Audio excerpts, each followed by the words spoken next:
Last Saturday, it was estimated that around 50,000 people marched from Broadcasting House to Parliament Square in central London to protest at the government's austerity measures. Now, I know that because I read it in a newspaper the following day. I did not hear about it on BBC Radio. This lack of coverage angered many of you. I'm Steve McEvoy and I'm from Cardiff. What were the specific criteria by which the judgment was made not to devote any serious coverage to the People's Assembly march against austerity? 50,000 people marching to protest against a cornerstone of the incumbent government's policy has to be newsworthy, surely. My name's Bev Nicholson and I'm from Cambridge. It's been noticeable in the past few years that the BBC has a real reluctance to report on any significant protest. It looks very odd that the BBC either won't tell us anything about them or will only say very little. Can you find out what the BBC's position is on this and challenge their reluctance to report them? Well, we'll try, Bev.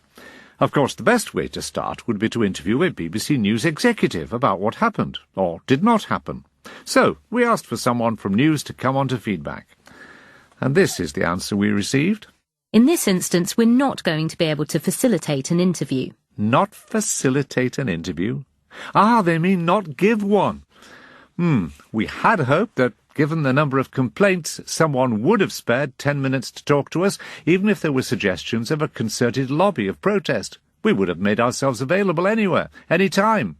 Instead, we were given this statement. We covered this demonstration on the BBC News channel with 5 reports throughout Saturday evening, on the BBC News website on Sunday, as well as on social media. So it was covered on a digital television channel, but we were asking about the absence of coverage on network radio. Anyway, the statement goes on. We choose which stories we cover based on how newsworthy they are and what else is happening, and we didn't provide extensive coverage because of a number of bigger national and international news stories that day.